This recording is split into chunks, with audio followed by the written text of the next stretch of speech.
கடகராசி அதாவது குருவுடைய பார்வை பாடக்கூடிய வீடுகளில் இருக்கிறவங்களாம் நல்லா இருக்கிறோம் அப்படின்னு சொல்லிட்டு சொல்கிறோம்.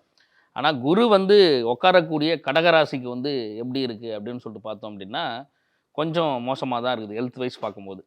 ஏன்னா அவங்களுக்கு மட்டும் இல்லாமல் கடகராசி இருக்கக்கூடிய வீட்டில் இருக்கக்கூடிய முதியவர்கள், அவங்க அப்பா அம்மாவாக இருக்கலாம், இல்லை மாமனார் மாமியாராக இருக்கலாம், இல்லை தாத்தாவா அந்த மாதிரி இருக்கலாம்.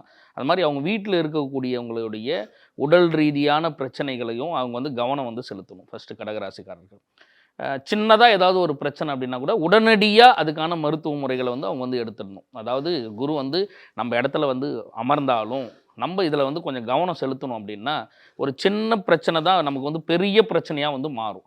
அந்த பெரிய பிரச்சனையாக மாறுறதுக்கு முன்னாடியே அதை வந்து நமக்கு வந்து சரி பண்ணி கொடுத்துருவார். அதனால் உடல் ரீதியாக ஏதாவது பிரச்சனைகள் இருந்தாலும், இல்லை மன ரீதியாக ஏதாவது பிரச்சனைகள் இருந்தாலும், உடனடியான அதுக்கான தீர்வுகள் வந்து நம்ம எடுத்துக்கிறது வந்து நல்ல பலன் வந்து கொடுக்கும். குரு வந்து நம்ம வீட்டில் தான் உட்கார்றாரு அப்படின்னு சொல்லிட்டு, எனக்கு எல்லாம் கிடைச்சிரும் அப்படின்னு சொல்லிட்டு நினைக்காம, உடம்பு மேலே கொஞ்சம் கவனம் வைக்கிறது கடகராசிக்காரர்கள் நல்லது.